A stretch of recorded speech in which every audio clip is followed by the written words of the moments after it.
how strong, how powerful, how great it is. But you can also see that the energy of the sun is concealed within inside of it.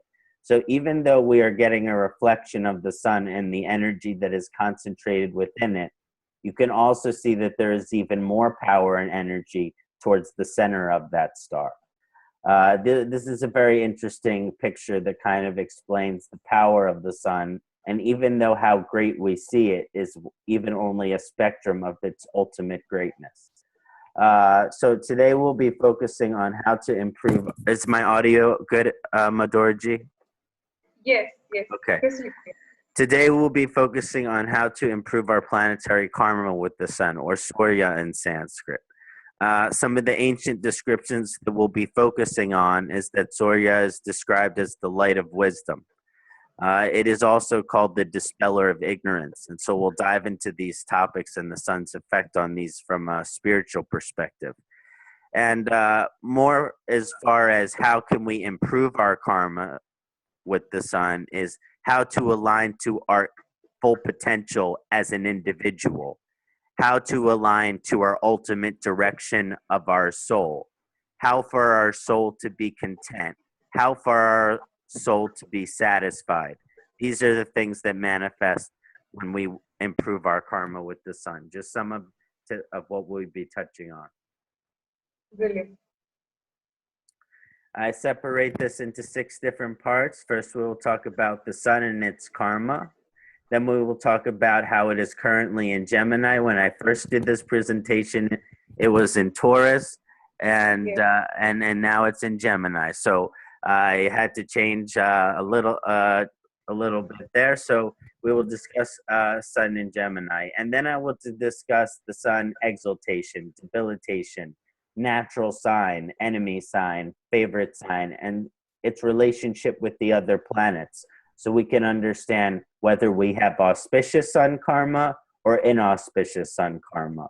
Although the sun is very divine planet, it can be considered malefic sometimes, depending on its dignity.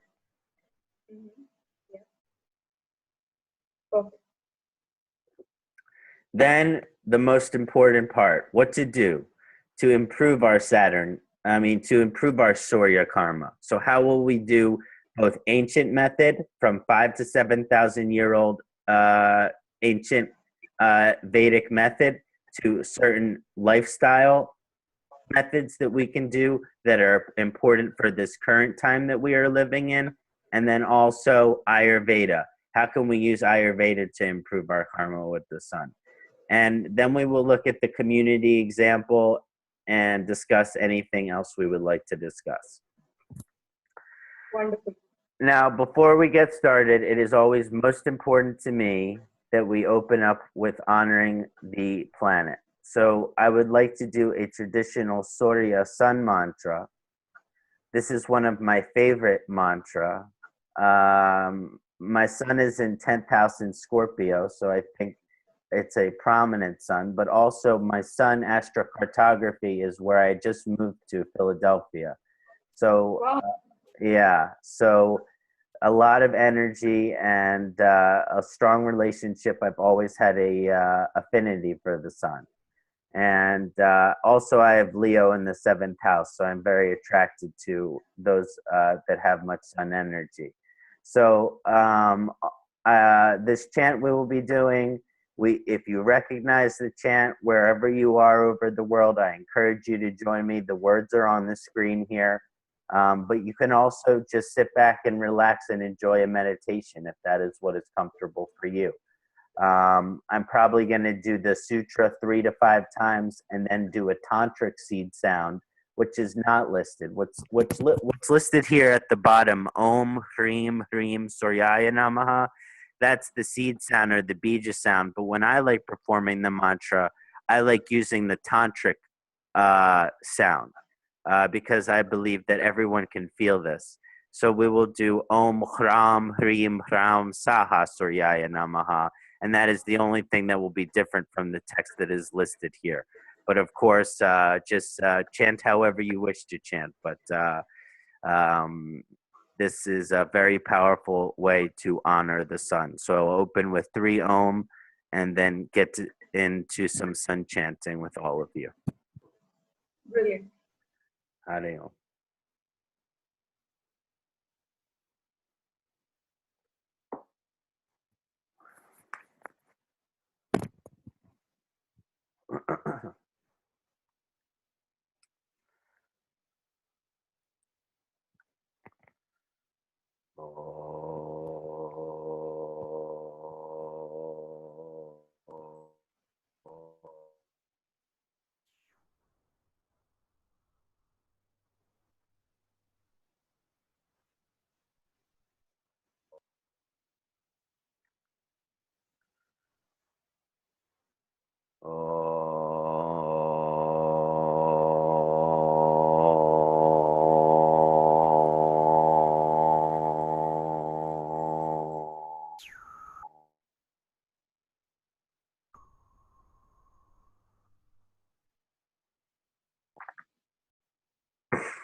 Om Jabaka Suma Shankasham Kashapaya Mahadutim Tamorim Sarvapapanganam Pranatosmi Davakaram. Om Jabaka Suma Sankasam Kashapaya Mahadutim Tamorim Sarvapapanganam Pranatosmi Davakaram. Om Jabaka Suma Sankasham Kashapaya Mahadutim Tamarim Sarvapapanganam Pranatasmi Davakaram. Om Jabaka Suma Sankasham Kashapaya Mahadutim Tamarim Sarvapapanganam Pranatasmi Davakaram. Om Hram Hrim Hram Saha Suryaya Namaha. Om Hram Hrim Hram Saha Suryaya Namaha. Om Hram Hrim Hram Saha Suryaya Namaha. Om Hram Hrim Hram Saha Suryaya Namaha. Om Namah Shivaya. Jai Sri Surya Namaha.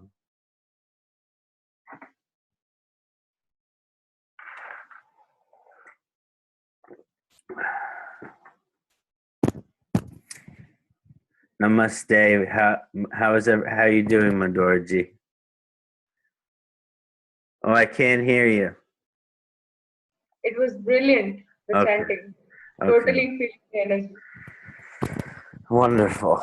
So the first thing I want to talk about is the sun's karma, and we will talk about this in some detail. But here I have written Atma signification. Atma meaning soul, soul signification, or soul significator. What does it mean that the sun is so deeply connected to the soul? And what is the sun's connection to the soul? There is a lot of different aspects of the connection between the sun and the soul. The Atma signification that I'm talking about here, and we will discuss this in further detail. But let's start with it from a simple perspective. Let's say you have a very strong sun in your chart. Let's say you have a very strong sun in your chart. You are an exalted sun lagna. Well, then I say that you have a lot of soul, or you have a big soul, or you have a great soul, or you have a powerful soul. Not that they're saying that those that have a debilitated sun have a weak soul or anything like this, but it shows that their soul has gone through many challenges. It shows that their soul has gone through many oppressions. It shows that authority has made them felt inferior in past lifetimes. And all of these planets are connected to our past lifetimes.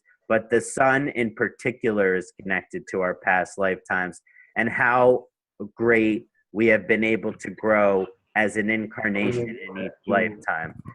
In other words, what is our... I'm hearing some background noise. Okay. Yeah. Please go on. Hello? Okay, good.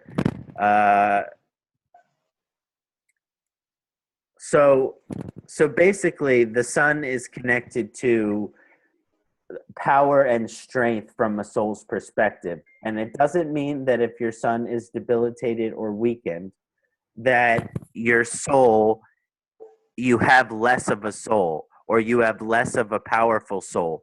But it means that your soul has not been allowed to reach its full power. It means that your soul has not been allowed to reach its full strength. Medora, I lost the video of you in my corner for some reason.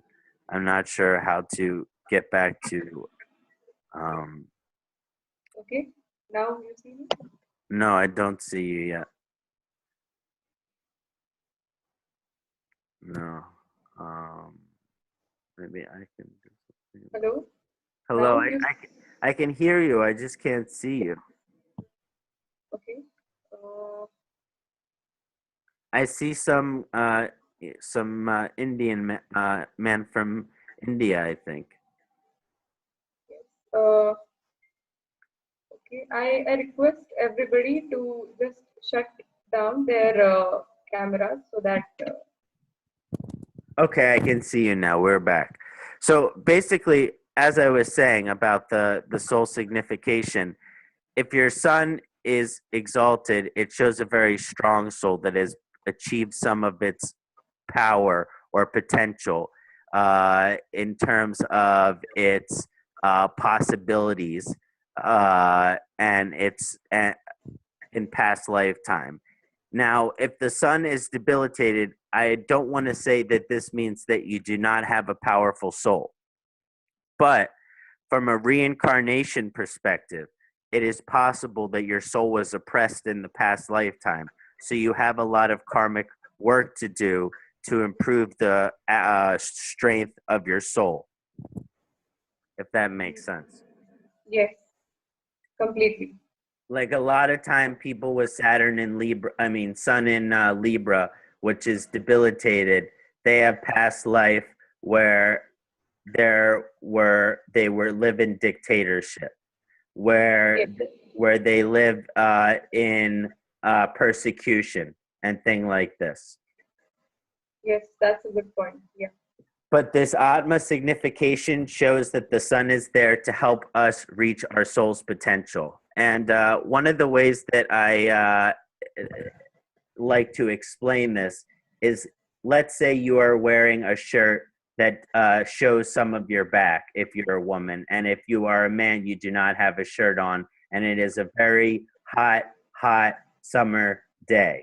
Then all you notice that the sun is burning your back, that you're getting sunburn on your back and you feel the sunburn. This is like the power of the sun. This is like the karma of the sun. This is like the energy of the sun.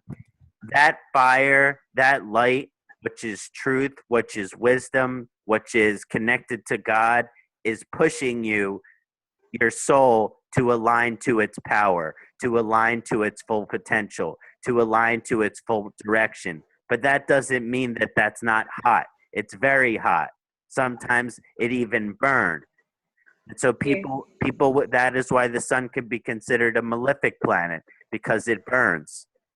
And from an Ayurvedic perspective, it can be aggravating to the Pitta dosha. So understanding that the sattvic intention of the sun is to push our soul to its full potential, into our strongest power. This is a very beautiful and sattvic intention. It just can be malefic or challenging sometimes because the sun and its karma is very hot. Yes, for enlightenment, I think. Yeah? Yeah, well, depending on where the sun is. If the sun is in the 9th house, sun is in the 12th house, sun is in the 8th house, then yes. But sometimes, for example, your soul's power relates to career. Sometimes your soul power relates to business. So a lot of people that have very strong sun in the 10th house, the sun is pushing them into positions of power. Sometimes Yes. if the sun is in the 5th house as well, like our current president, Donald Trump, he has Leo, he has sun in Lugna, and and he has Rahu in Leo, and so there's this energy where, okay, it can help promote your soul to its full spiritual, but sometimes it will promote you in terms of your career, in terms of your finances, in terms of other areas of life as well. Yes. Wherever it sits. Hmm. Yes. But it definitely has the potential to promote you to moksha, depending on its position as well. Yes. Wonderful. The next thing, and again, we're just going to talk about major topics, but the second topic here is the soul's direction. The sun is said to be the Atma direction, the direction that the soul wants to travel. And I have very many different philosophy that I think are interesting about this. The first one that I want to share is maybe a little controversial, and I don't mean to be controversial in the sharing of this, but my guru, Amritananda Mayima Amaji, she says that we're in the time of the Kali Yuga. And this time of the Kali Yuga is a time where our consciousness, it's very hard for us as a complete humanity to understand the greatness of God. This is because of the time that we are living in. And in the ancient text, it says, when you are analyzing a chart, you give equal, you look at the lugna, you look at the sun sign, you look at the moon sign, you look at the divisional chart. And I totally honor that. But if you also read in other ancient astrological texts that it says in the time of the Kali Yuga that the lugna takes the vast amount of prominence in the chart, and that the sun sign and the moon sign, that they lose their prominence. In other words, not that your sun sign in your natal chart is not significant, not that your sun sign in your divisional chart is not significant, but because we are in the time of the Kali Yuga, from this Vedic astrologer's perspective, the sun sign and the moon sign are less important because of the time that we are living in, because of the time of the Kali Yuga. And what that means in terms of the sun's karma, it means that our soul's direction is harder to achieve. It means that our soul's potential is harder to achieve, especially when it's concerned with these more spiritual aspects that have been mentioned. That because we're living in the time of the Kali Yuga, there is this influence to our soul's direction, but because of the dark time that we're living in, sometimes that direction, it's not the most spiritual place. So in any way, that's a little bit of a tangent, but basically the sun is there to help promote you to your soul's full direction as it incarnates in this lifetime. And you can also say for future lifetimes, if you aren't able to manifest it in this lifetime. So basically, the sun will work through your whole lifetime to help manifest your soul into its full potential. Now, if you align to that full potential, then your karma in the next lifetime will be very good with the sun, et cetera, et cetera, et cetera. If you do not align to your soul's direction, if you do not align to your soul's potential, you will come back in the next lifetime with difficult karma with the sun, and you will have to spend a lot more of your soul's energy working on building on aligning to your soul's direction, on aligning to your soul's power. So basically, I'm saying that this is a philosophical, spiritual perspective. We all have to reach our potential as a soul. We all have to reach our potential in terms of where our soul wants to be and the type of power that we want to manifest as an incarnation in this lifetime. That is part of the human experience. And the sun is there to help tell us that. And we'll keep pushing the sun on our back, giving you sunburn, giving you heat, giving you sweat, giving you nausea, giving you whatever has to do with too much sun to help push you to your soul direction. So it's the intention is very positive, but sometimes how it affects us can be challenging. Yes, definitely. It is like a father. Like it has to burn to do something. Yeah, it is like the father, and in many different tradition and religion, it represents the father. Yes. Brilliant. So the next topic I want to discuss about the sun and its karma is the light of wisdom and truth. Now, when we hear the word wisdom as an astrologer or someone studied Jyotish, the first planet that we think of is Jupiter. We think wisdom, we think guru. This is a different type of wisdom. And it's connected to the second part. So these two topics are inseparable.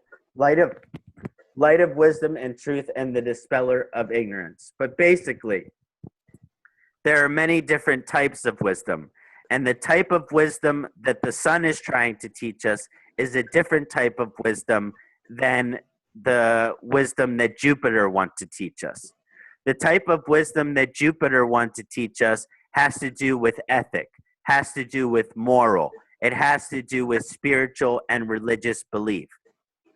The wisdom that the sun wants to teach us is about what is true in the world, what is true about who you are, what is true about life, what is true about the soul. So basically, that for the sun purposes, there's no separation between wisdom and truth. Truth is wisdom, and wisdom is truth. It's not necessarily morals and ethics, because that comes from an opinion. Not that Jupiter's wisdom is like an opinion. There is a difference between right and wrong. But the wisdom that comes from the sun, it is a representation of everything that is true. Just like it represents the Father, just like it represents God in many different religion, that the sun, it embody and represent truth, which is an important aspect of wisdom, because wisdom is one of the ultimate truth. Wow, wonderful point. So those who have strong sun in their chart, they have to stand by the truth. Not only do they have to stand by the truth, but they have to embody the truth. They have to represent the truth. And if it has to do with their career and different aspects of their chart, then they have to bring the truth into that area. So for me, I have sun in 10th house. So for my career, I have to bring the truth into it. I have to bring my full potential into it. I have to bring my full power into it. But if someone have the sun in the 7th house, then they are bringing truth into the marriage. They are bringing truth into the relationship. And actually, this can be challenging, because not everyone in a relationship wants to hear the truth all the time. So anyway, this is just another aspect of explaining that the sun ultimate karma is to help us see, realize, and embody the truth, both inside of ourselves, for our identity, for our ego, for who we are, our character and identity, but also in the world as a whole. Now, it's described as the dispeller of ignorance, and another way that this interpreted is the one that is the ritter of sin, the one that gets rid of sin. Sin is a Western concept, but it also has its own version in Eastern. Ignorance and sin. I'm saying that ignorance and sin can be used interchangeably here, but basically, because of the light of the sun, because of the power of the sun, because of the strength of the sun, because of the truth of the sun, because of the light of the sun, no ignorance, no falseness, no untruth can stand in that light. It is completely incinerated. It is completely burned up. So the sun's karma, which is very sattvic, is wherever there is false, wherever there is ignorance, wherever there is not truth, it is to remove that. It is to dispel that. It is to destroy that like fire, to incinerate that, to burn that ignorance, to burn that falseness, to burn that non-truth. So basically, even though in historical time, the Mars is the general of the army, and that the sun is the king. But a lot of time in ancient time, the sun become a king by becoming a great warrior. That actually the sun, that the person become a king from a general because they were a great warrior. This has happened many times throughout history. So because of this, you have to know that also there is almost like a warrior. Even though there is a royal, there can be past lifetime where you were a fight against falseness, fight against ignorance. It's not as much of a war or a battle like it is with Mars, but there is still this battle against ignorance. There still is a war against falseness. Yes. Wow. Yeah. Purification. What's that, dear? Purification. Yes, exactly. And sometimes that can feel too hot, and sometimes we can use that as gas in our engine. Yeah. Gas in our tank. So now I want to talk a little bit about the transit lanes in Gemini. The sun is currently in Gemini, and it entered Gemini on June 15. And it will leave Gemini on July 17th. So there's still some time left of this Gemini transit, so it's worth mentioning the relationship of the sun and Gemini. Now, to understand the sun in Gemini, which is kind of my next point, is to kind of understand the sun and its relationships to the planets in general. Yes, it's important for us to find out how is the sun in Gemini? How is the sun? But for everyone who is trying to learn their planetary karma, it is also most helpful to understand the ruler of that sign and how the planet Surya has a relationship with that planet. So before we get into the relationship with each sign, which I will touch on, whether it's auspicious, inauspicious, mixed effect, etc., first we talk about who Surya's relationship is best with. Now, Surya, some say that Surya has no enemy, because a true righteous king, why would they have an enemy? So some say that the sun has no enemy. So when I say enemy of sun, I just say this is who the sun would prefer not to spend its time with. Instead of it being like this great enemy, because the sun is so righteous, like a king knows that to keep his friends close and his enemies closer. So even the enemies of the sun, the sun can treat them like friend, because the sun is no one enemy. But when I say enemy of the sun, this is planet that has more trouble in terms of karma with the sun. Yes.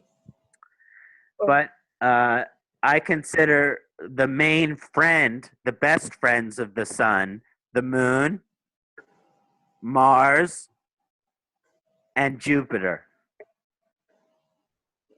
Just in general, that the sun gets along very well with these planets. I consider the sun to be kind of neutral with Mercury, but if it's not combust or in a good position, friendly.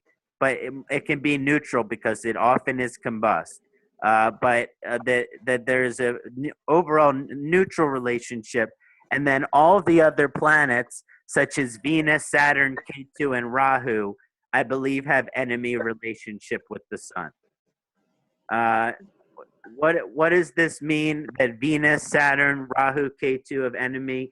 It means that the sun is the king, so the sun's not going to necessarily make them out to be their enemy. But Saturn does not get along well with the sun. Venus does not get along well with the sun. Rahu does not get along well with the sun. Ketu does not get along well with the sun. So I guess my main point is I'm saying that the other planets are having more trouble with the sun than the sun is having with them. Yes, right. Now, the next thing I want to talk about is the sun and its different positions and how that will affect us. Now, from a Parashara perspective, when the sun goes into an exaltation, you have 100% of an auspicious or beneficial effect and a 0% of the negative effect. But it never works out like that. Excuse me. It never works out like that, where it's 100% and a 0%. But it's important to know that when the sun is exalted in someone's chart, that you earn that from your past lifetime. You know, it's not like people are born with sun exalted and they just are new soul.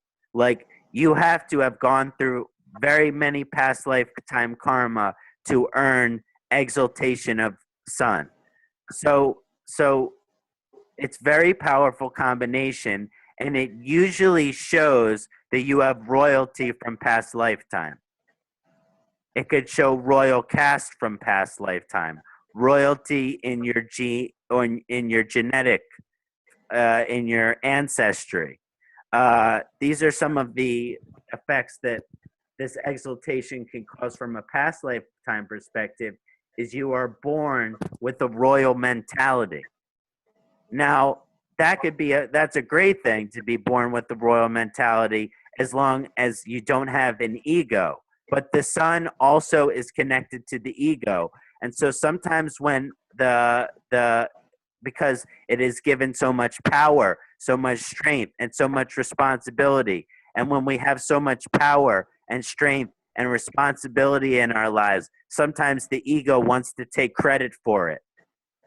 So when sun is exalted, even though this is very positive for wherever the sun is and its position and the house it's affecting, that you always will have to worry about the ego. You'll always have to worry about the ego of the individual, because they are born to be successful. They are born to be great. They are born to be powerful. And with great power comes great responsibility. And with great responsibility and great power also comes great ego. So Surya can be exalted and the person can have giant ego. So it can show a lot of favor in their karma depending on which house it's in. But again, they will have to struggle with the ego. For example, if sun is exalted in 10th house, I will see the person will become famous. And as this person becomes famous, they will begin to say, oh, all their fans love them and they worship them. And then this goes to their ego, and they begin to think, I am greater. I have these fans and all these things, just like a guru. It can happen with a guru if it's in the 9th house, like a guru with an ego who's not a real guru. So basically, it's just as that there is a real benefit for sun being exalted in terms of your ambitions manifesting, you succeeding in competition, and finding positions of power, success, and leadership within the world. On the harsh side, it makes you aggressive and impatient, because it's a double fire combination. But just in general, even though this will help really the other aspects we talked about, pushing your soul to its full potential, allowing you to achieve your full power in whichever area that the sun is affecting. That there will still be, you will have to worry about the fighting with the ego as well. Yes. Right. Yes, and usually I very rarely see someone with exalted sun who has very small ego. Yeah. So is it the karma of exalted sun person to control his ego? Exactly, because if you were a queen in past life, your whole lifetime you had to control your ego. No one likes a king or queen who has ego. Someone only a true righteous king or queen is a king or queen for the people. Is their king or queen of the people that is not about themselves but is about the community. So yes, it is definitely the karma of the sun individual to keep their ego in check no matter how much power or success they will achieve. Yeah. Perfect. Yeah. Now, on the other side of things is the debilitation of Surya, which falls in Libra. And like I mentioned, that Venus and Sun are not friends. But I think Sun is fine with Venus. It's Venus that is so frustrated with the Sun. And the debilitation in Libra, so we talked about the past life and the reincarnation. So from a past lifetime perspective, if Surya is exalted, maybe you were prince, king, queen, some type of royalty or high position in government in past life. If Surya is debilitated, maybe you were slave. Maybe you were peasant in a dictatorship that did not allow you to achieve any level of success. Maybe you had certain beliefs and certain things that make you happy that you were not allowed to have in your life because they were illegal or there was authority that would keep you away from these things. So I see Surya debilitated in chart. I go into a place of heavy compassion. I go into a place of heavy sympathy. I go into a place of heavy empathy. This person has gone through trauma in their past lifetime and it needs to be healed. It needs to be healed. And so how can we encourage when they have, because if you were a victim from very many past lifetime, and why would you, then you have, your soul has some skara as victim. So even though you might not be victim in this lifetime, your soul still carries some skara from past lifetime of victim mentality.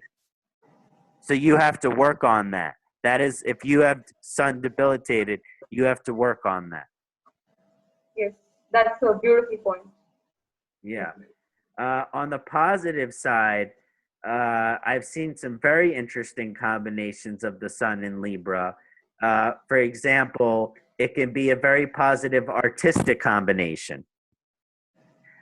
These can be very artistic and creative individuals. They can be somewhat gracious.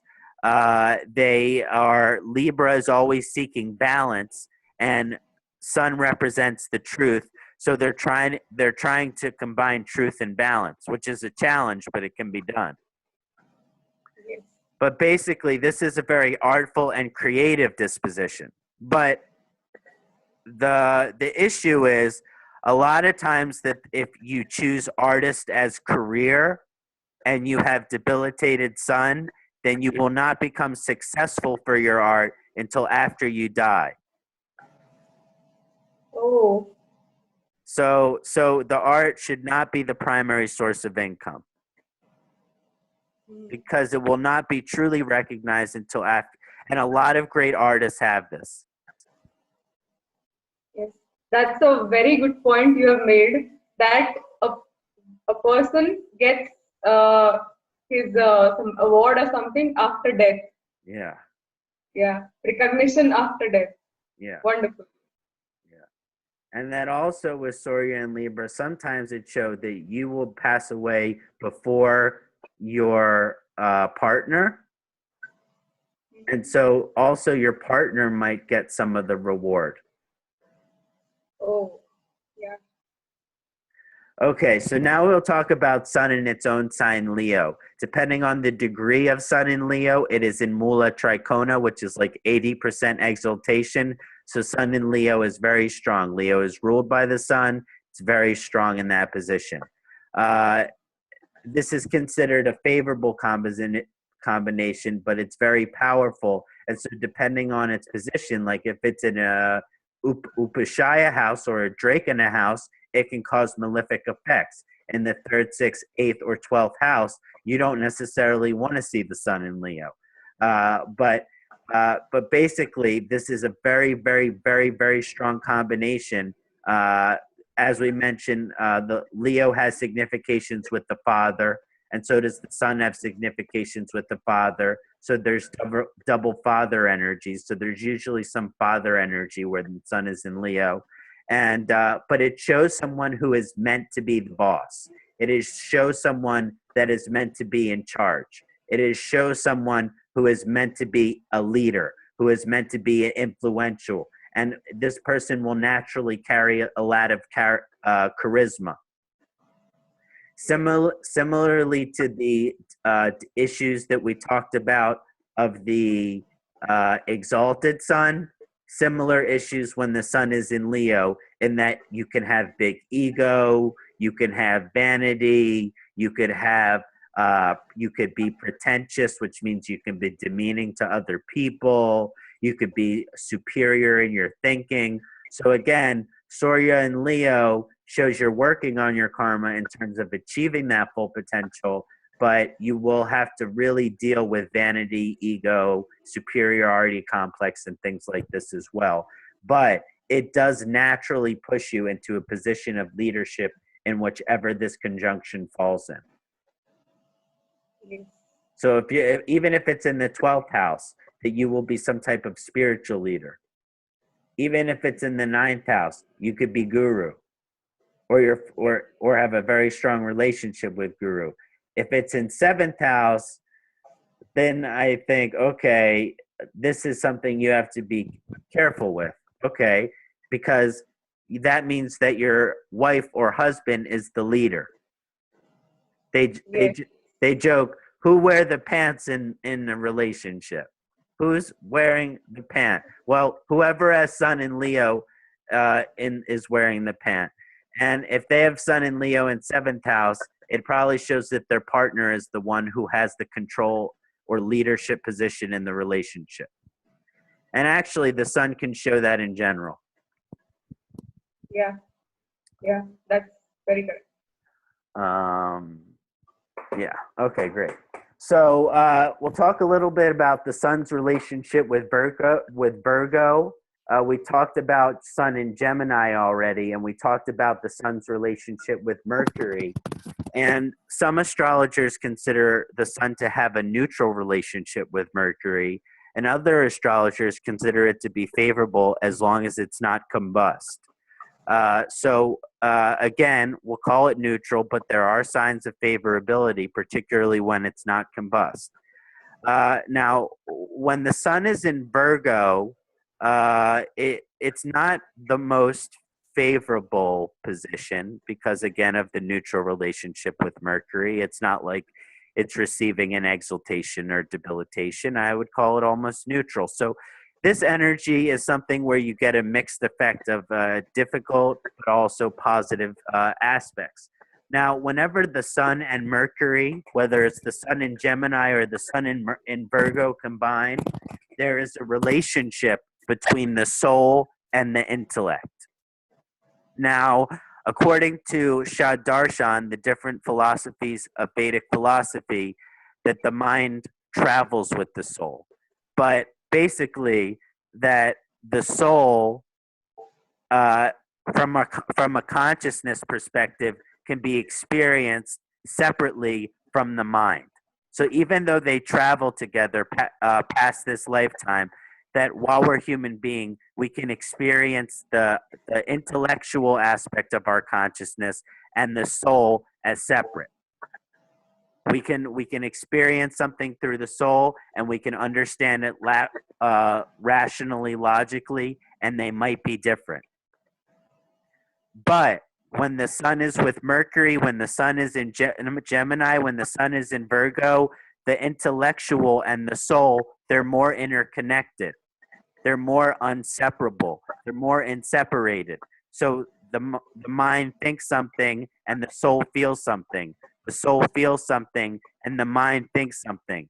This combination makes the soul and the mind less separation.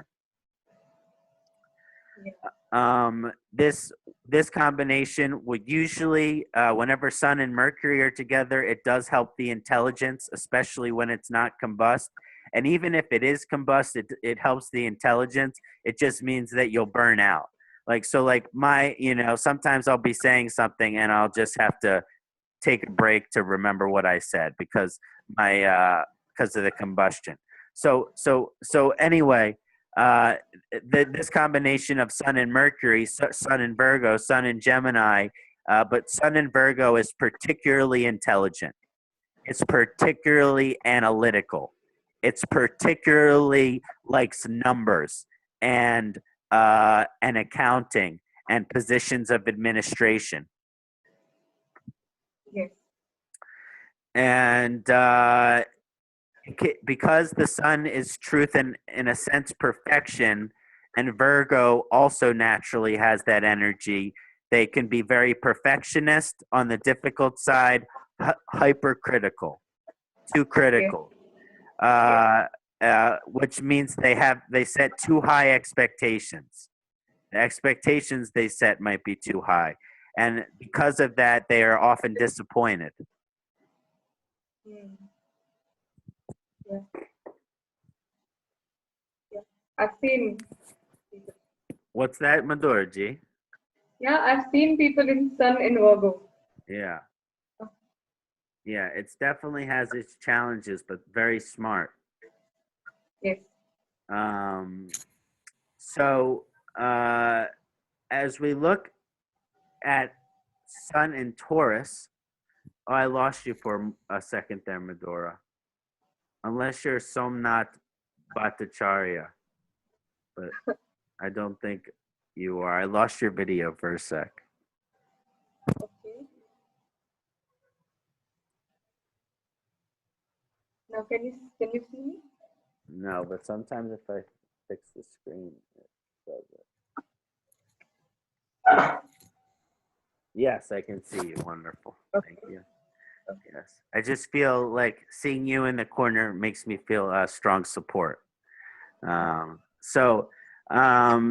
Next, I want to talk about Surya and Taurus. Now, we talked about the sun's relationship with Venus and how it is not particularly favorable, and that is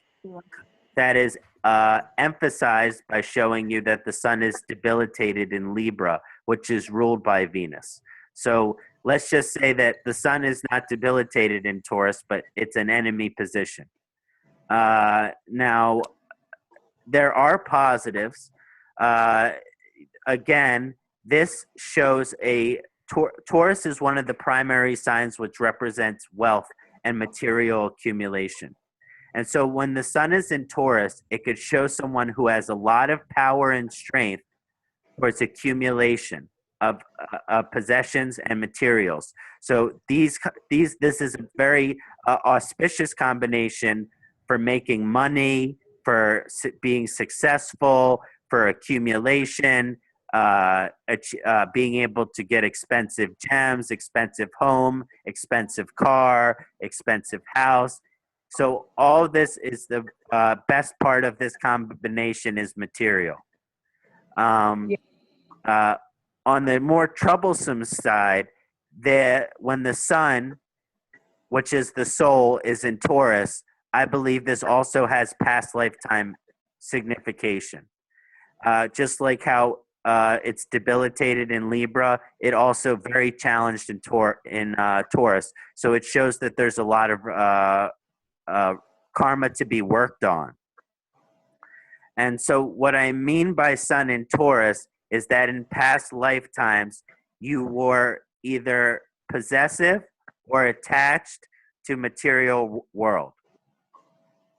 And maybe that is debilitated Sun in some way too, but I see this more as Sun in Taurus, that in past lifetime there was some level of possession or attachment to the material in the world.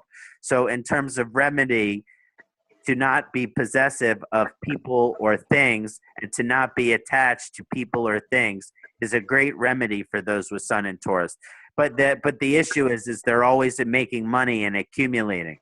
So they're making money, but they cannot be attached or possessive of it. That can be a strong karma or challenge. Yeah.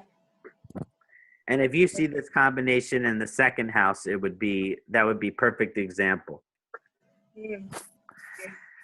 Now Surya and Scorpio, my favorite. Just joking because it's me.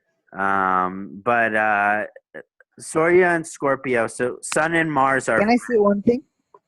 Hello, hold on. I think I hear someone's audio. Yes, can I say something on Sun in Libra about that? Sure. No, I think that Sun in Libra cause less confident, but I see people when they are in relationship, they are become more confident when Sun in Libra. Yes, of course.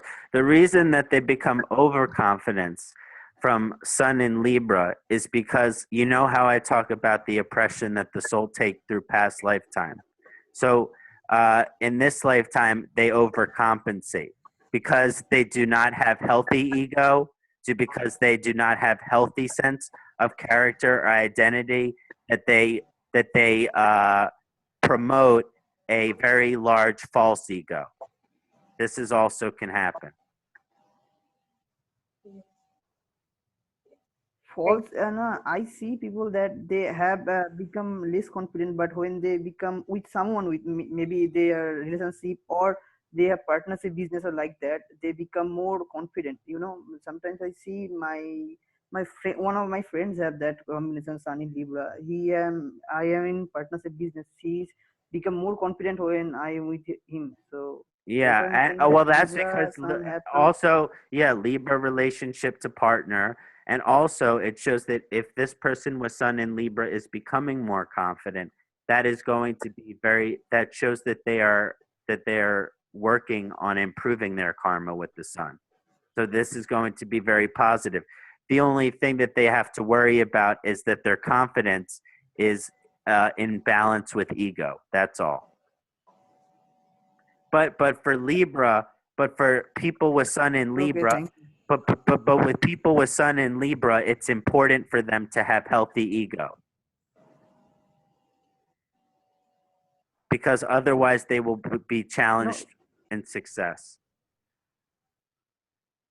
No, if we Hello? Hello? Lost you for a second. in the Sun in Libra. Hello? Hello? Okay, sorry, I can hear you. What was the question? Question is that Libra have many nakshatra on that, Swati and different things. And if the Sun is placing different nakshatra on Libra, how it will affect?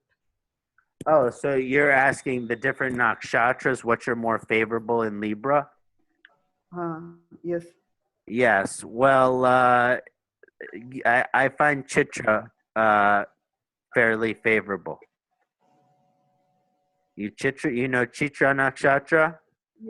Yes. Because why you give more importance Chitra than Swati? Because Chitra is very close relationship with Mars. When Mars and Sun are friends, that's why. Yes. And Swati is Rahu, which is enemy. And Swati is Rahu, which is enemy.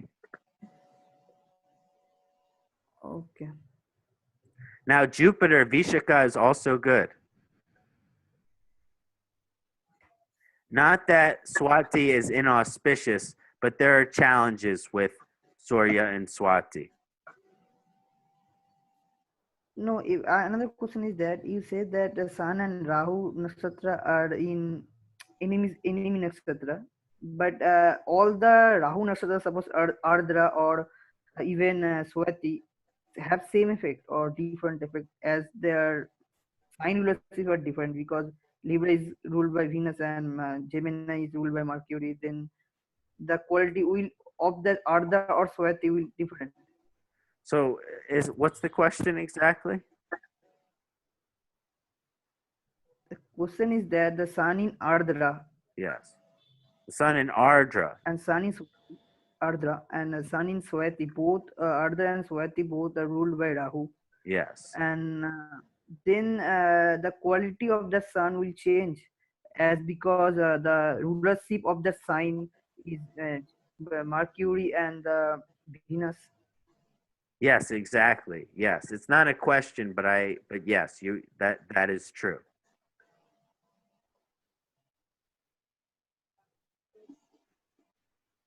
Yes. If that's a question, yes, you're correct. Okay, thank you, sir. Thank you. Madhurji? Yeah. Thank you so much, Kṣaṇāti. Yes. So, yeah. Yeah. There is a questioning part of the webinar. So if you really have a strong question like that, please feel free to share it. But you can also there's going to be a time where I will invite question openly. But that was fine. That was totally enjoyable and fun to look at that. So now when I discuss Sun relationship with Mars, Sun is exalted in Aries, and Sun just like how I consider Sun very favorable in Scorpio. Some astrologers say it's too fiery, but I think it is a wonderful combination. Now with the Sun in Scorpio, the Mars is the general of the king's army, and the Sun is the king. So when we're talking about the relationship between the king and the general. So in a sense, we are talking about best friend. We're talking about two best friends. Now this has some positive indications. And it also has some challenging indications, but overall, when the Sun and Mars are together, even though it is very pitta, it is auspicious. With this combination has a lot of purpose, is very intense, is very passionate, is very concerned with helping things to improve, helping others to improve. They are mystically inclined to have Sun in Scorpio, shows strong mystical inclination, and it also shows a real soul's direction or soul's passion for mystical, transcendental, or occult knowledge or information. For me, like Jyotish, but I also study Vedanta and Ayurveda and different religion, and so just in general, I've always been very inclined to the mystical, transcendental, spiritual, and I think that's because, again, the Sun represent truth, and in every mystical tradition, in every transcendental tradition, there's all of this truth which we have forgotten. There is truth which in the Kali Yuga we especially have forgotten. So I feel with my Sun in Scorpio, it is my dharma to help rediscover this forgotten truth and to share it. And I think this is a combination of Sun and Scorpio. Now, on the challenging side of this conjunction, it does make people very forceful. Sometimes with the way I talk, people are like, why are you talking angry? And I said, I'm not angry. Why do I sound angry? So people think I talk angry, and I'm not feeling angry at all. So and I also have Mercury in Scorpio. So it's just this energy where I can't help but feel forceful or sharp or intense about my expression. It's my natural way. Dr. Lad said this is the guna of pitta, which is penetrating or sharp. So Sun in Scorpio has strong penetrating guna. It can be because of this powerful combination, it it can be a little dominating if it's not made the most auspicious, that the person can, like we were talking earlier, they might be the one that like to wear the pants. They might like to be, you know, the one in control and things like that. And naturally, Scorpio is very passionate. Scorpio is very sensual. So there's this very passionate, sensual side of Sun in Scorpio that makes them very amazing lovers, but also they can be jealous because they are so passionate and so much fire. They're also commonly jealous. So they're best for monogamous relationship. Because for me, for Sun in Scorpio, because of you can't help, you naturally jealous. That means your Sun is seeking monogamous relationship. Yeah. Yeah. Well, everyone in America is they're trying every different thing. Yeah. So, as far as monogamous, polyamorous, so you know, being old-fashioned in that way, and being interconnected to the monogamous vibration. Yeah. And when and otherwise brahmacharya. So the second aspect that next that I want to talk about is the Sun's relationship with Capricorn and Aquarius. And if you think that the Sun and the Venus are enemy, then you don't even know that the Sun and the Saturn, they are like the oldest enemy. They are like the sworn enemy. But it's not the enemy how you would normally consider or think of enemy, because Shani Deva is the son of the Sun. And so because of this, it's not like an enemy, like the sun, Surya loves Shani. But Shani, how often do we have problem with our father, especially in our childhood? It is like this just example. Well, there are two things, but basically there is a fight because the sun is so bright and light and full of power and full of strength and full of light that whatever else it is near, it completely outshines it. So whatever the sun is near, and whenever the sun is near, it completely outshine it. And Saturn is a very dark, shadowy planet. The brightest color on Saturn is dark green. So basically, the light of the sun is is so bright that it often covers over, which is also light, but what is the shadow of Shani? The light shadow. Yeah. And that's why when we pray to Shani, we ask Shani's shadow to be brighter than the sunlight. If you go into the prayer, that is one of the things. Dear Shani, may your shadow be so strong that it can cover the light of the sun. Yes. Because so long it is the sun which cover over Shani. And it is almost like symbolic, like the son always trying to be as successful as the father, but the father always being overshining the sun. Yes. So it's a very challenging combination. In Capricorn, on the positive side, again, the sun is promoting these qualities of the soul, so it should make an individual very loyal and dependable. And it should make it especially if it's in an Artha house, it should make them a very hard worker. They should be very hard working in terms of their career and making money. And they should also Capricorn has a conservative energy. So the sun in Capricorn could give them success in conservative political endeavors. And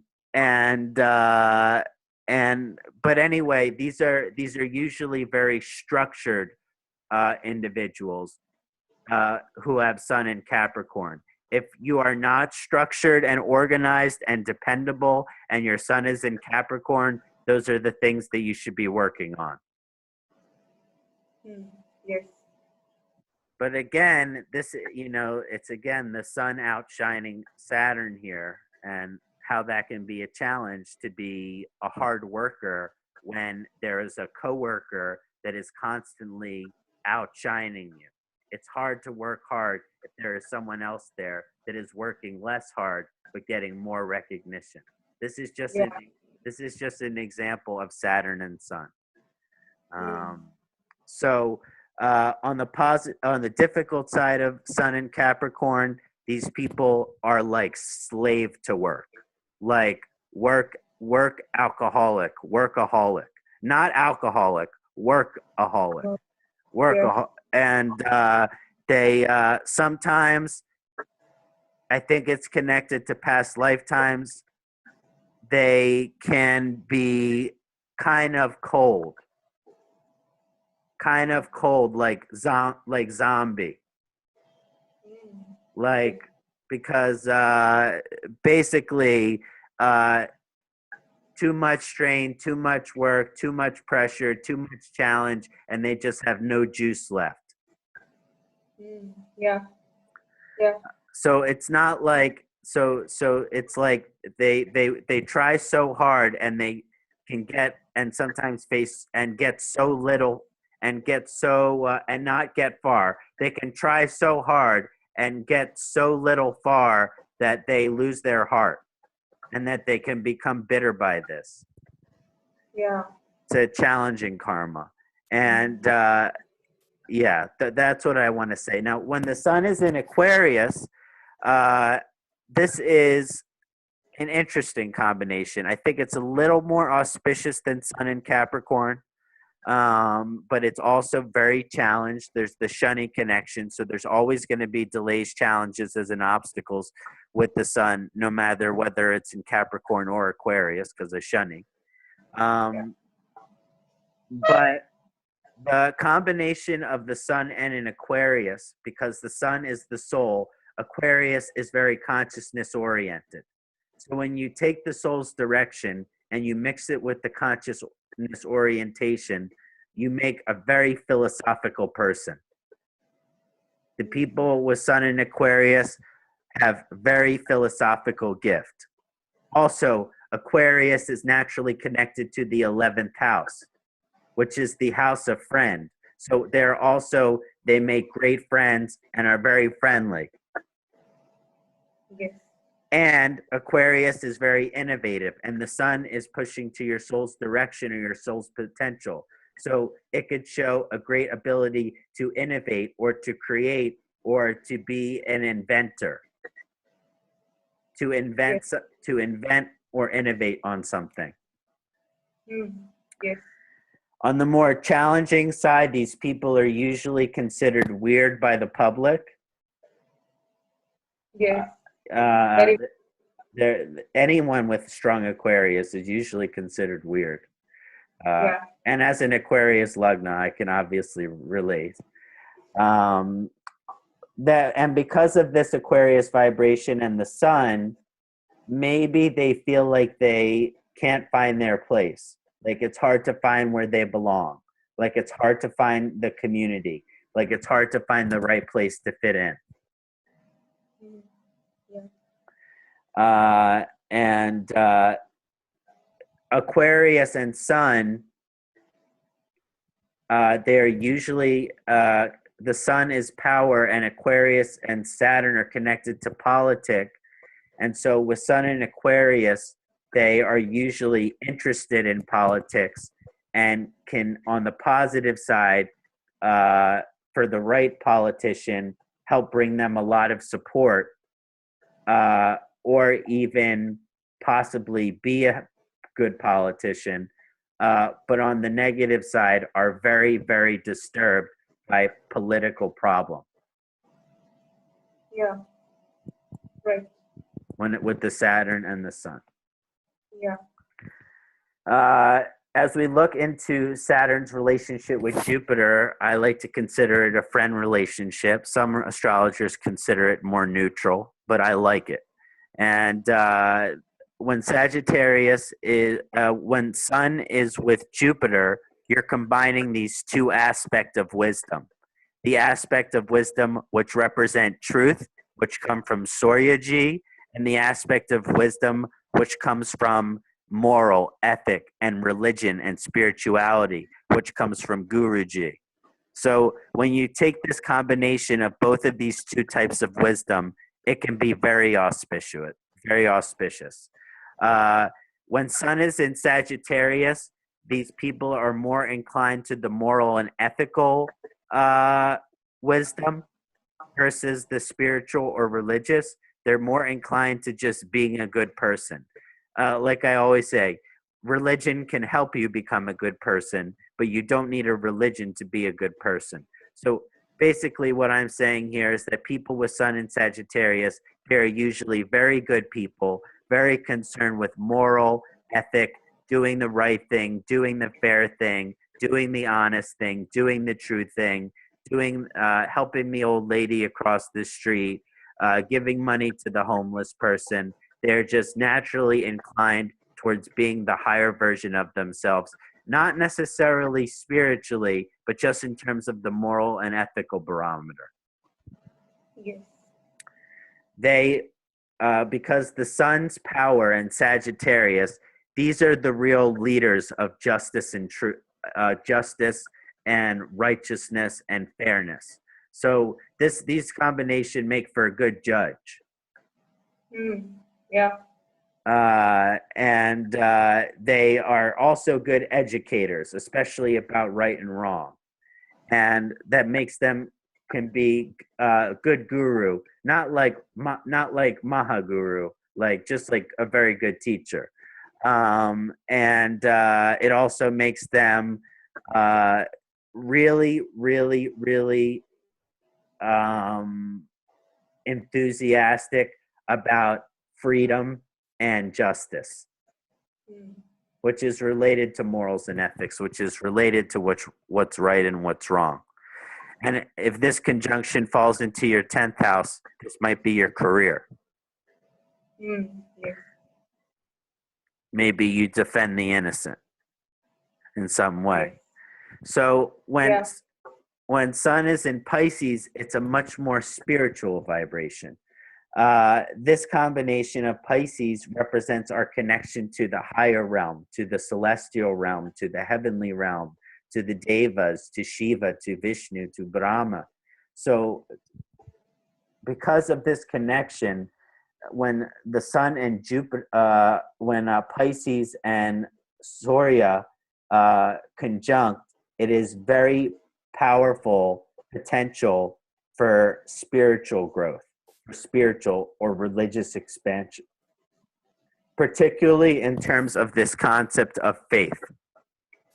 So basically, when the Sun enters Pisces, your life becomes strongly oriented to coming to find something to believe in.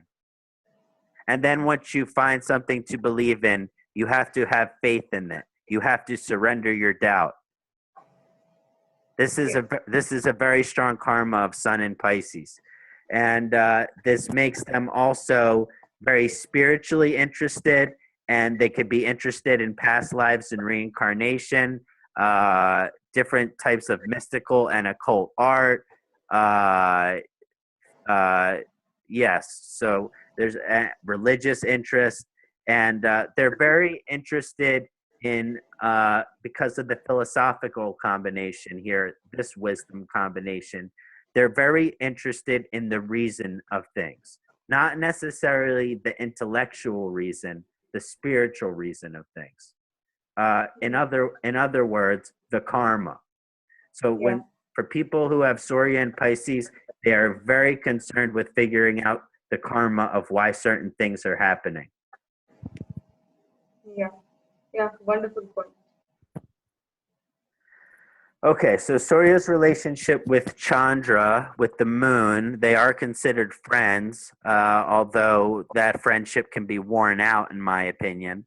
But basically, the king and the queen, they both represent the throne of the hierarchy of the Navagraha. And but the king and queen don't spend every minute together, do they? And actually, they're best when they're each when they're for example, the moon is strongest when it's furthest away from the sun.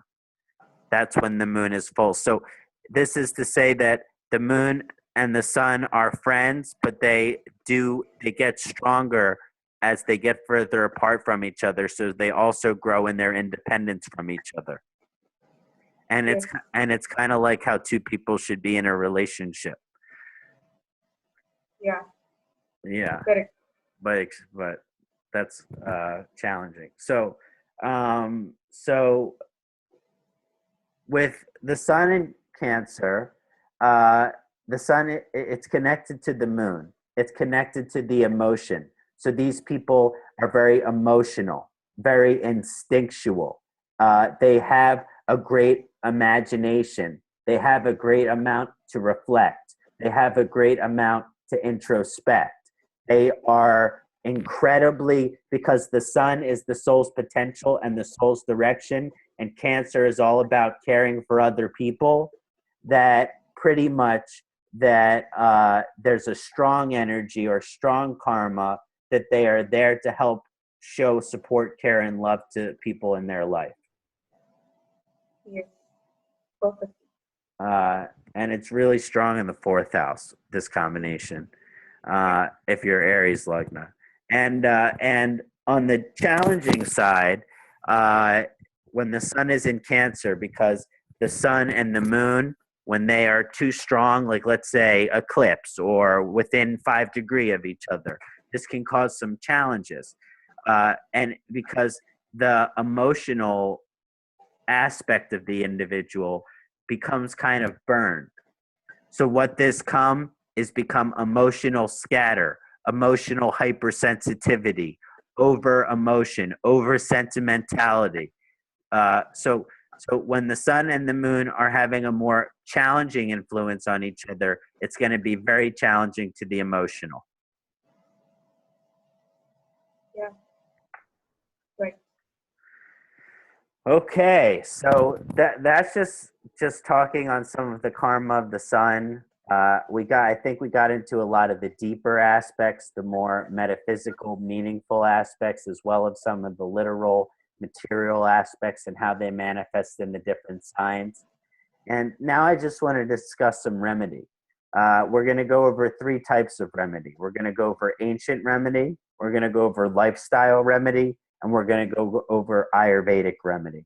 And when we're done discussing these remedies, then we will start to look at some questions together. Yes. Brilliant. Now, as far as the ancient remedy goes, the best day to honor the sun is on a Sunday, which is why I had to do this webinar on a Sunday. Yes. And I was like, I just have to, because I have to honor the sun. Yes. So that is important to know, that if you're in Sun Mahadasha, you can honor the sun every day. If you're in Sun Antardasha, you can honor the sun every day. But if you're not, the most favorable day will be the sun, and will be Sunday. Yes. In terms of ancient remediation, I would encourage the mantra that we did earlier on sunrise. If you are up in time for sunrise. If you're not up in time for sunrise, just wait till the sun is burning hot and strong, really, really hot, and go out and perform the sun mantra similarly to the way that we performed it earlier in the session. And if you go to my Facebook page or my website, Kṣaṇāti Jyotish, you can find videos of all of the mantras that can help with the pronunciations. If you're interested in incorporating the sun mantra into your life, it really is very powerful in helping promote your confidence, your courage, and helping you see how you can grow and succeed. Just in general. Yeah. And then also the Sun Yantra. It's earlier in this. You can find some beautiful ones on my website or online. It's a beautiful thing to have on your altar, especially when you're doing yagya or ritual or puja to the sun. Yes. The best gem for the sun is a ruby. I am a lover of gems. I have like 10 rubies over here that I just like holding in my hands when I want to connect to the sun. But basically, ruby is the best gem for the sun. And I do recommend ruby very often. And I find it particularly favorable for those who have debilitated sun. Yeah. I've seen someone who had debilitated sun, no success in their life, and I recommend that they get a ruby pendant, and they wear the ruby pendant, and all of a sudden their success explode. Wow. So if you have debilitated sun, that's my number one recommendation to empower the sun. Is the ruby is great. But if you're a Leo Lugna, if you have sun in your first house, if you're in Sun Mahadasha, these are all other reasons to consider a ruby as well. Now, many people think, oh, ruby, gold. No, ruby not gold. It actually says in the ancient text that the metal for the sun is copper. The issue with copper is that it turns blue. Usually what I recommend for my clients is they do a mix of gold and copper for their ruby ring. It's very beautiful. Same with if they were to wear it as a pendant, I like to recommend a mix of gold and copper. Yeah. And that's a beautiful combination. yeah. And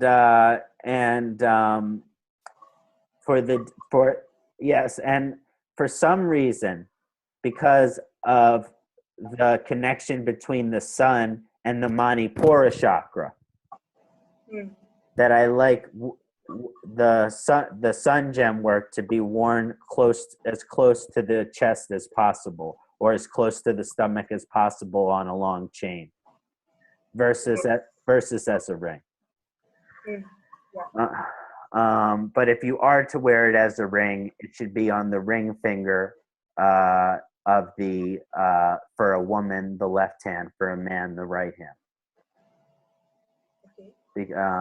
But if it's particularly malefic, you want it on the left hand anyway. And if it's particularly strong, you want it on the right hand. So there are rules and there are exceptions. As far as ancient remedies for the sun go, sun salutation. This is a form of a yoga practice to do the sun chant and then do a sun salutation. This is also considered a great ancient remedy for the sun. Yeah, those are the primary ancient methods that I think are going to be productive that are not that complicated, and that we can integrate those into our lives in a happy and healthy way. Yeah. Now, as far as lifestyle remedies, this is very important because with the sun, when we go back and looked at all the karmas that we discussed, the soul's direction, the Atma significator, the dispeller of ignorance, the embodiment of truth. So how do we, in our lifestyle, honor this force? Well, the first thing that we can do is we have to take every opportunity we have to shine. We have to take every opportunity we have to shine. So many times in our lifetime, we get offered opportunity, maybe public speaking, maybe to help facilitate webinar, maybe to write a paper or teach a class or whatever it is. And sometimes we are inclined to say no, that we do not want to take this opportunity. We do not want to be seen by 50 people and then later 1,000 people. And we do not want to be seen by on the stage as an actor or an actress or a singer. But one of the best ways that we can improve our karma with Surya is to embrace these opportunities, and every opportunity as it comes along. So if you have any opportunity to be the leader, to be the speaker, to be the teacher, to be in front of an audience, to take some position of responsibility, to take some position of control, to take some position of the leadership, this is all highly auspicious in terms of remedy for the sun. Wonderful. Yeah.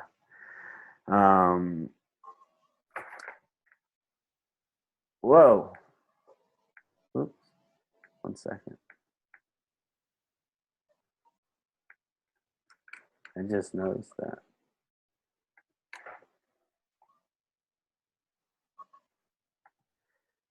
Okay, so there are more lifestyle practices that we can do for the sun, because as we mentioned, the sun is connected to the father.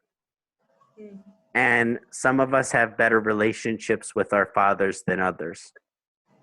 But the sun represents in some way our karmic relationship with our father. So no matter how hard your relationship with your father is, if you can spend a little time either talking with or spending time with him on a Sunday, it is highly auspicious or remedial, highly favorable in honor of the sun to see or communicate with the father on the Sunday. Yeah. I think this is the best remedy. Yeah. Yeah. And if your father has passed, it is important to leave a either a yellow or red flower at the tombstone on Sunday.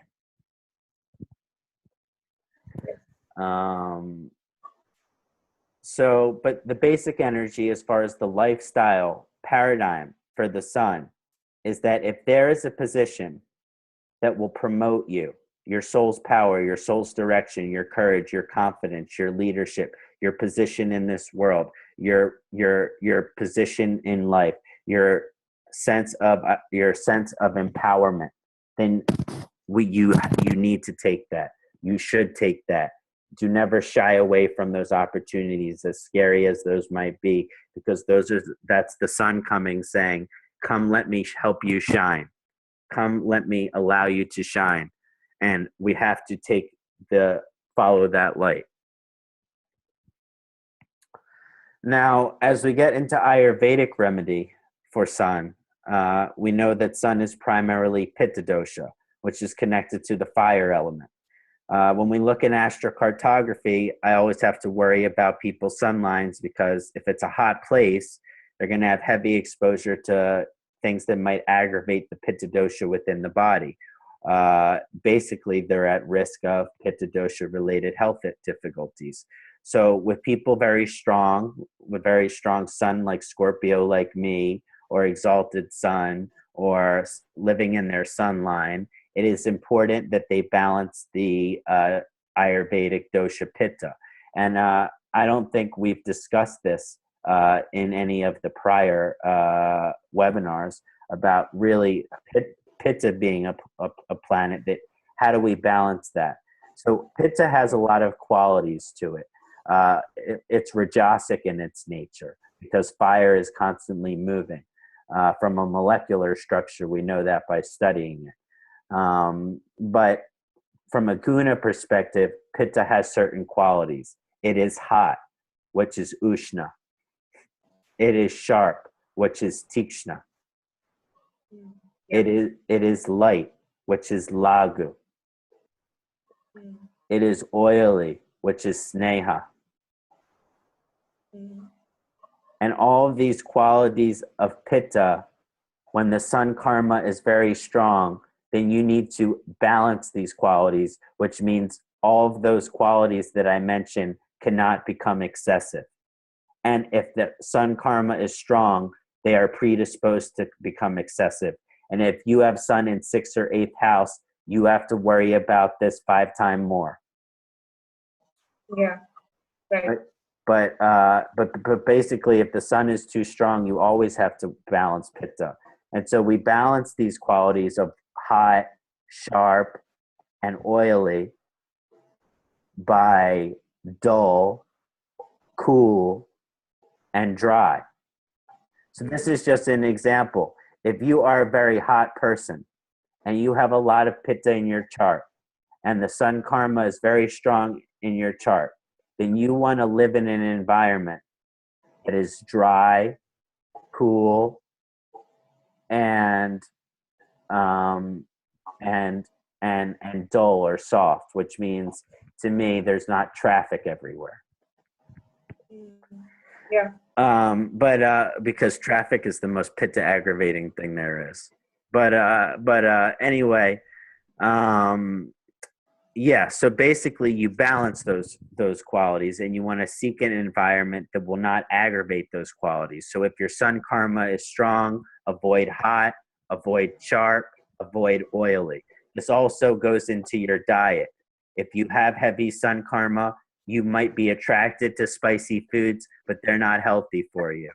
You want to avoid hot foods. You want to avoid spicy foods. You want to avoid oily food, so any kind of food that is deeply fried. These are all things that are going to complicate the pitta dosha for those that are heavily influenced in their health by the sun. Yeah. First of all, the grain that is an improvement of this is wheat. So chapati. So chapati is always good for sun. So same with naan and puri, and but not garlic naan. Leave the garlic off the naan and put extra ghee. So as far as herbs that I like to recommend, shatavari is a fantastic herb for cooling down pitta. Another fantastic herb is rose. Yeah. And another, yeah, I like rose. I like shatavari, and those are the 2 herbs that I recommend. And then I also like to recommend 2 pranayama exercises that are so helpful in improving our karma with the Ayurvedic. Like if I'm feeling pitta aggravated because of the sun and I do these pranayama, it's like I have instant relief. The 2 pranayamas that I'm talking about are Shitali and Shitkari, and they can be looked up online, but I'll just do that one of each so you guys got the basic idea of how they're done here. Wonderful. And these are very pacifying to sun karma and pitta dosha. So for the first one, you have to be able to roll your tongue like this, like a straw. You turn your tongue into a straw, and then you inhale through the straw. And then at the end of the inhale, you stick the tongue to the back of the roof of your mouth, and you exhale out the nose. So it'll look something like this.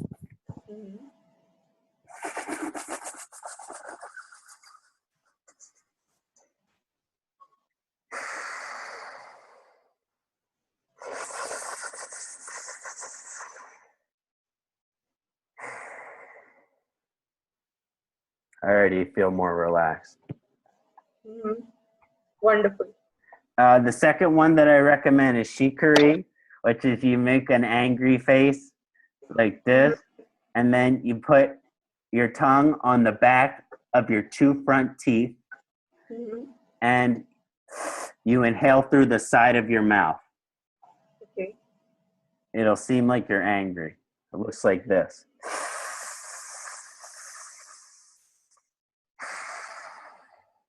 Similarly, you send the tongue to the back of the roof of your mouth after the inhale.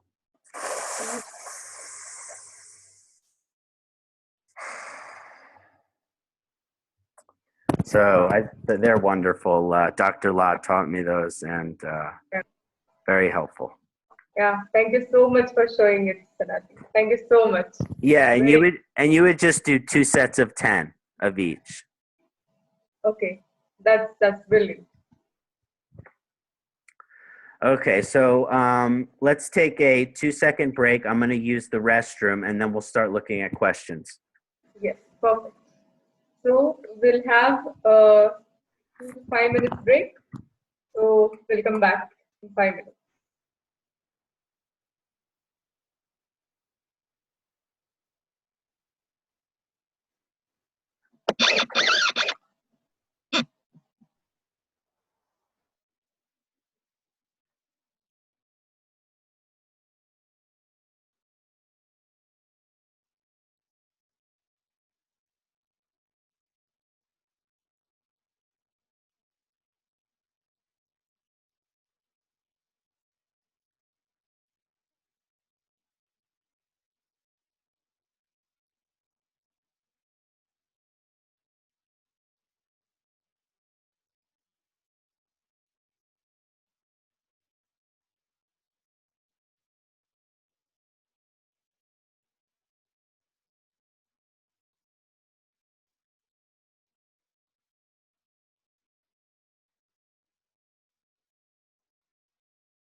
Namaste, Madhurji.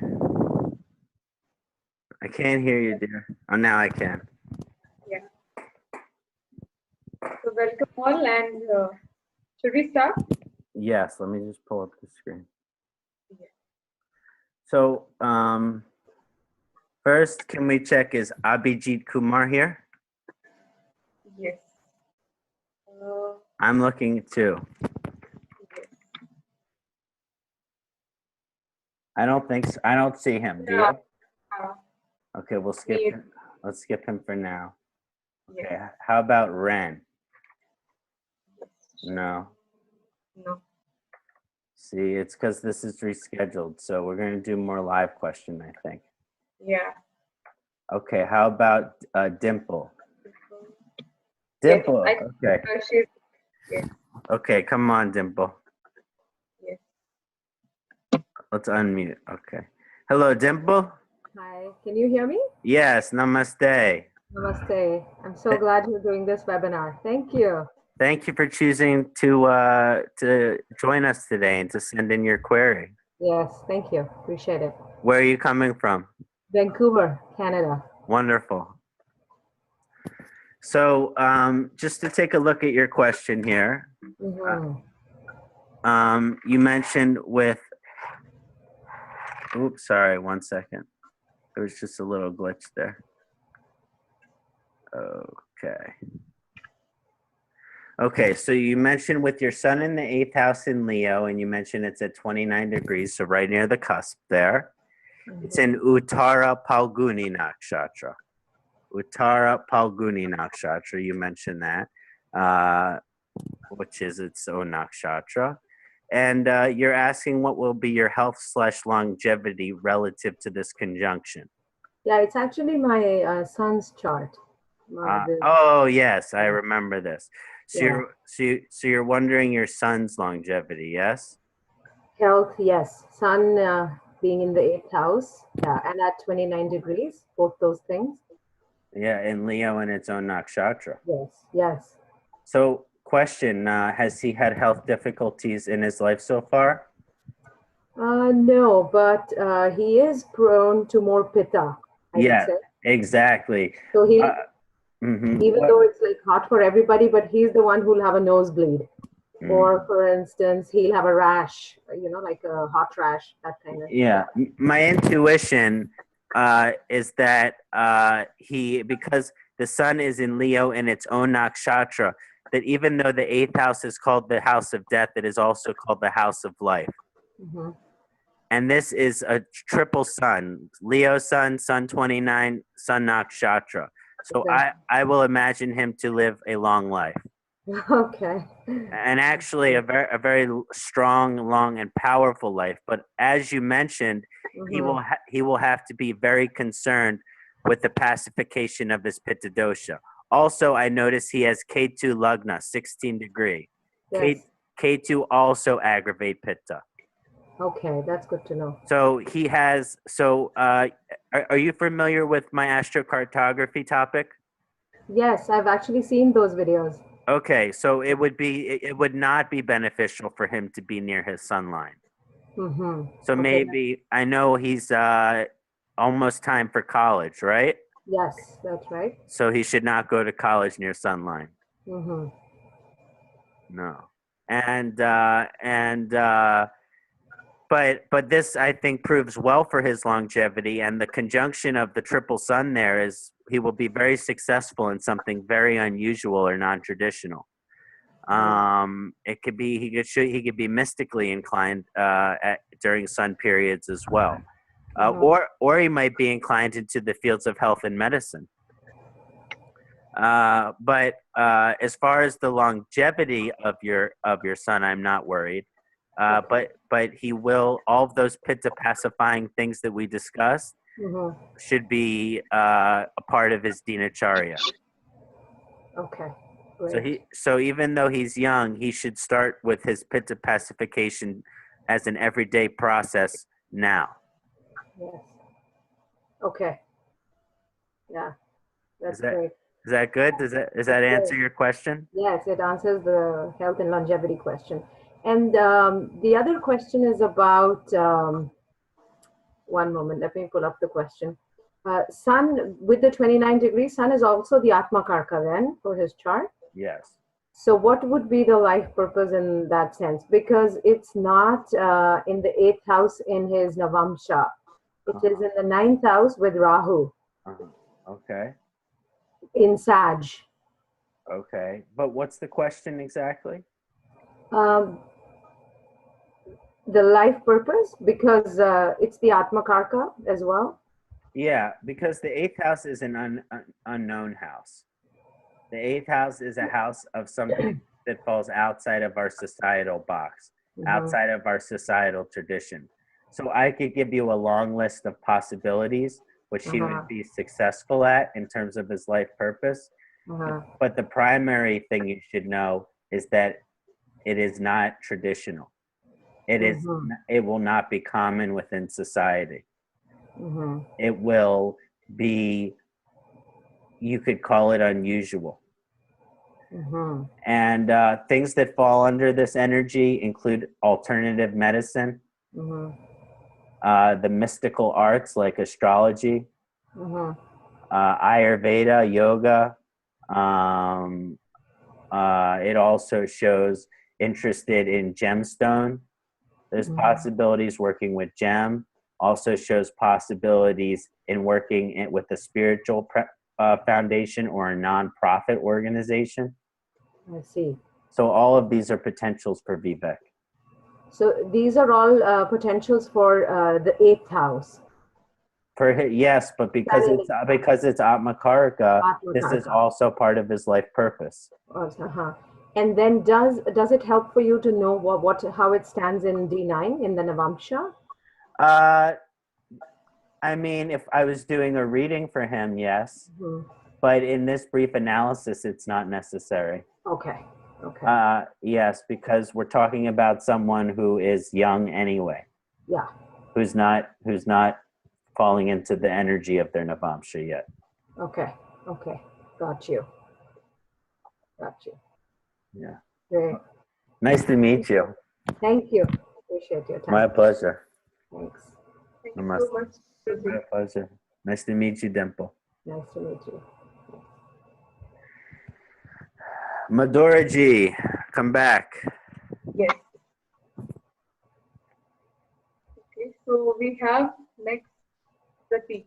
Pratik. I don't think he's there. No. Oh gosh. Okay, so we don't have Pratik, Ren, or Abhijit. If you do, please announce yourself in the chat. Yes. Because otherwise, I'm going to do 2 or 3 live questions. How long is the total recording so far? Do we know? Yes, it is almost 2 hours. So I think with editing, we can fit into 1 part. Yes. Okay, Definitely. good. Yeah. Okay. So live question. Let's bring someone on who has live question. Yes. They can put their question maybe in chat, or then they can come online to ask it. Okay. Okay, so guys, you can put your questions in chat box. Questions welcome. Okay, here they are. I'm seeing some questions, but let's start with new questions. Yes. Okay.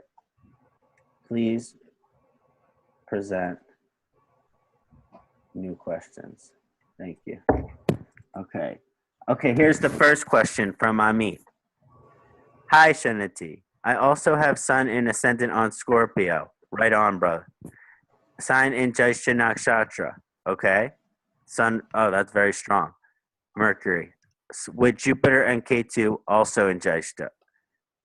That's not a question, my brother. Hello.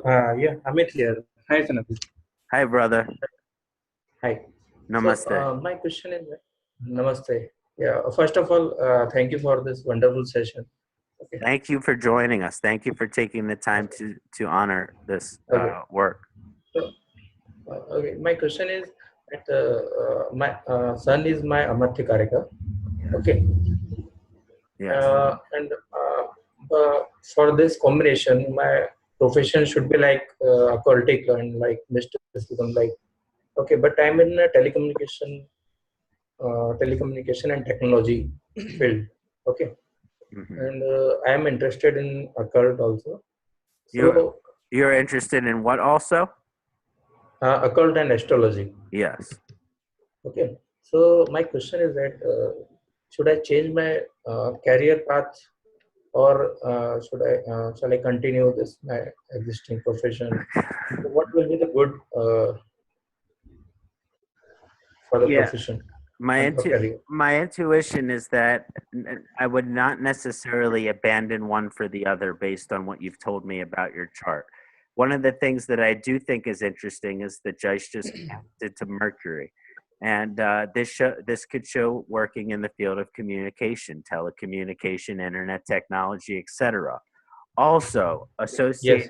associated with the Jyeshta Nakshatra, my brother, is the need for independence, is the need to work for yourself, is the need to be with your own boss. And there's all these other sun significations too. So it's not that I would say that you need to change your field, although Jyeshta Nakshatra would suggest you would be good in astrology. I have Sun and Mercury in Jyeshta. But that basically it's more along the lines of that in the long run, it will be beneficial for you to be working for yourself. Okay. And I have one more question. Okay. Because sun is the Karaka of first house, and sun is Karaka when of sun what? Karaka of first house. Of I didn't hear that properly. Karka means Yeah, no, I know Karaka of what. yes, Karka of first house, and sun when sun is in Festivals. first house. Uh-huh. When sun is in first house, then sun destroys the significance of first house. So, what is the impact of sun in the first house? Oh, you know how I talked earlier in webinar about how sun is always on your back? You know how I talked about how when you feel the sun is always on your back, you feel sunburn, like you feel the hot sun on your back? Well, this is kind of like energy of having sun in first house. It is that constantly sun is burning you, helping promote you, help push you further, and you do not get break. You do not get escape. So I would say I wouldn't emphasize the removal of the signification, but more the karma that the sun is fixed on your lagna, on your first house.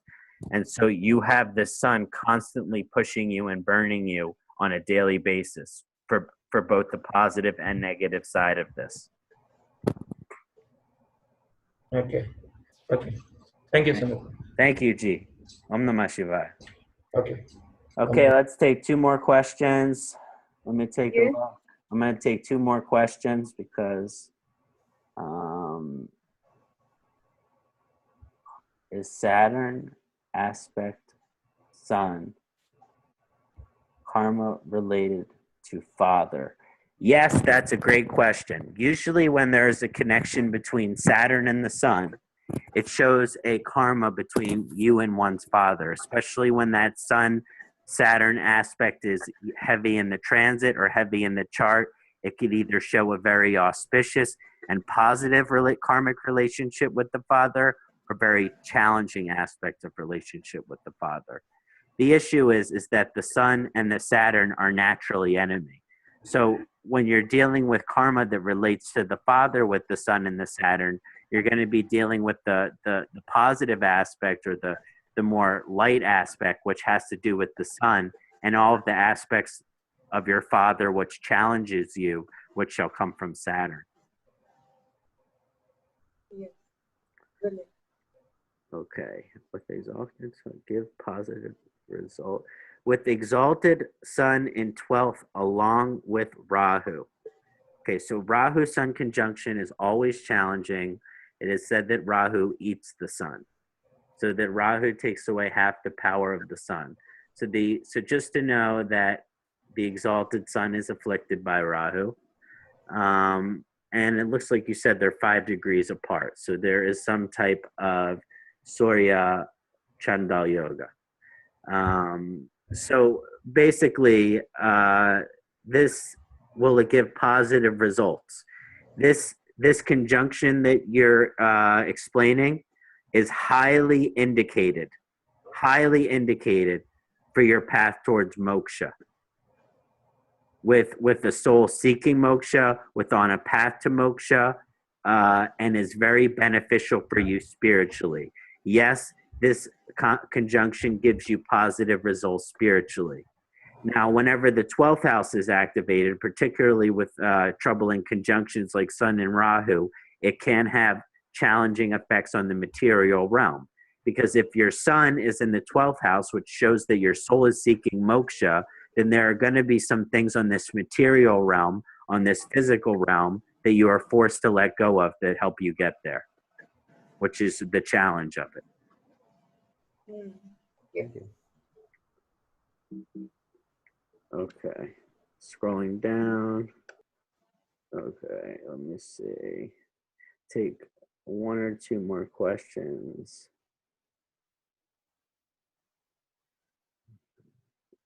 Okay. Listen.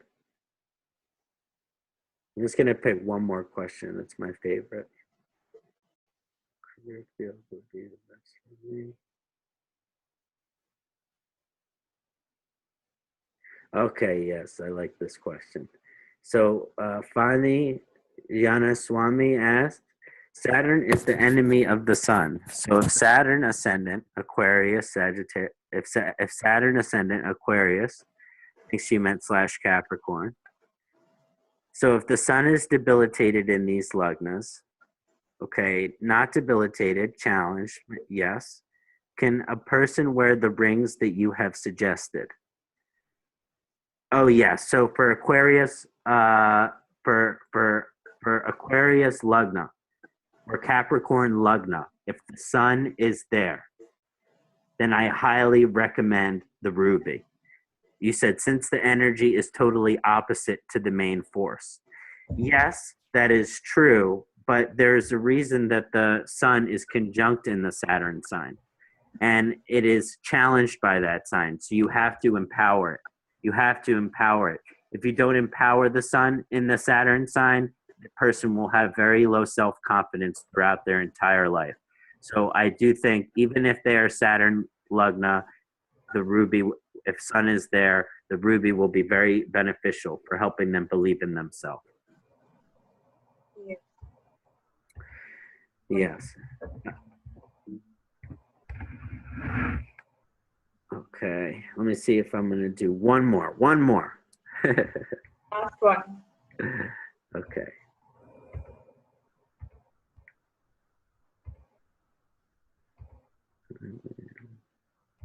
Be my gain.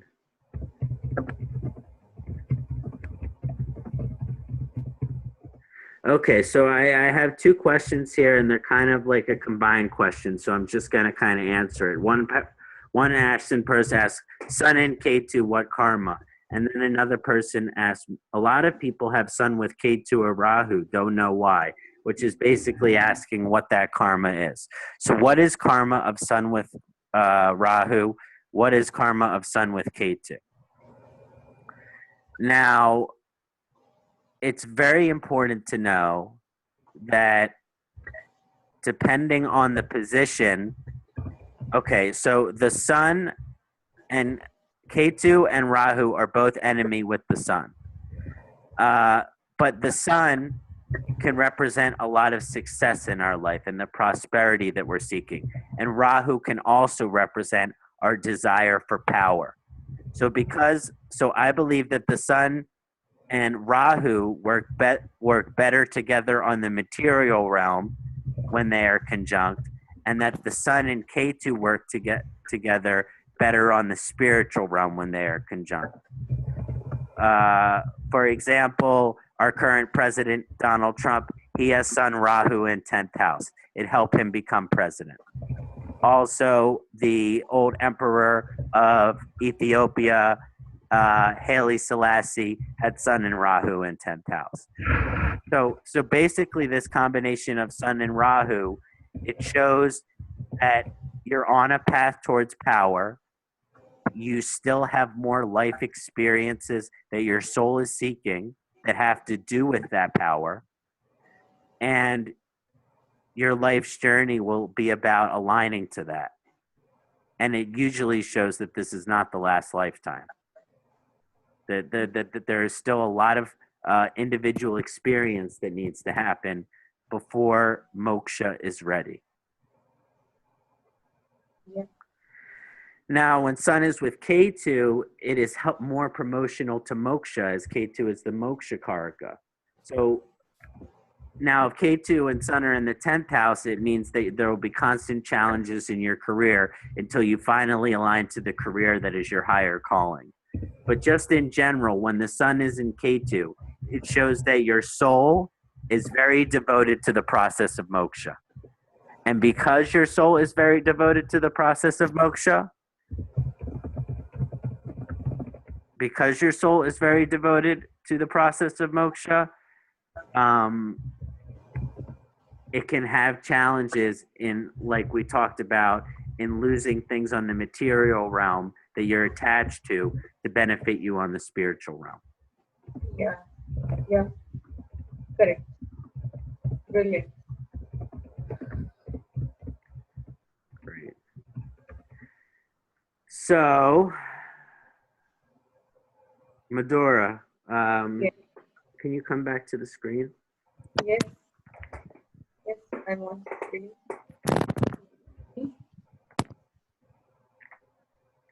Hello? Hello. Yes, can you see me? No, it says dimple still.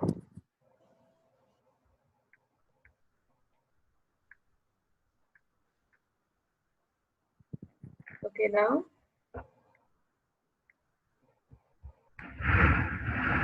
No.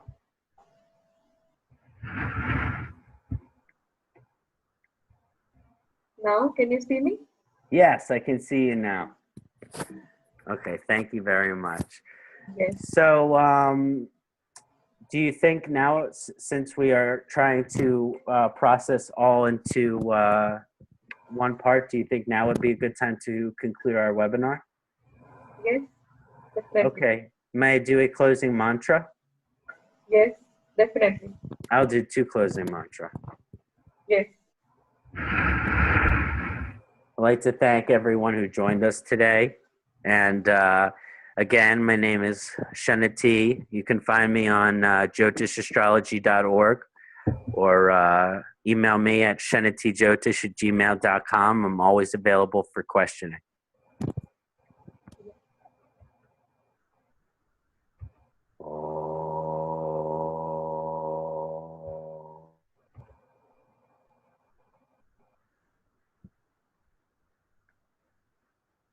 Sahanau bhavatu,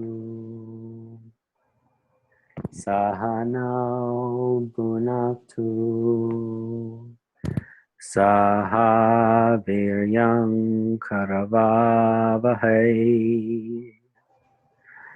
tejasvinavaditamastu, ma vivashavahai. Om Shanti Shanti Shanti. Om Devi Sureshwari Bhagavati Gange Tribhuvana Tarini Tararastarange Shankara Morini Harini Vimale Mama Matirastam Tavabada Kamale Bhagirati Sukhi Daini Matas Tala Jala Mahima Nikame Kyatas Nam Jane Tava Bahimanam Trarikripa Mahiman Madhyanam. Hare Om Namah Shivaya. Namaste. Thank you all who enjoyed this webinar. Thank you, Madhuraji. Thank you, Saptarishis Astrology. Thank you, Sunil Janji. Thank you, all of the beautiful, lovely members of this community. It's such an honor for me to share this time and space with you. All of my love to you from my heart. Thank you so much, Kṣaṇāti. We are very grateful that you're coming and teaching us so profound knowledge that really we are really grateful. And thank you so much all for joining Saptarishis Astrology webinar.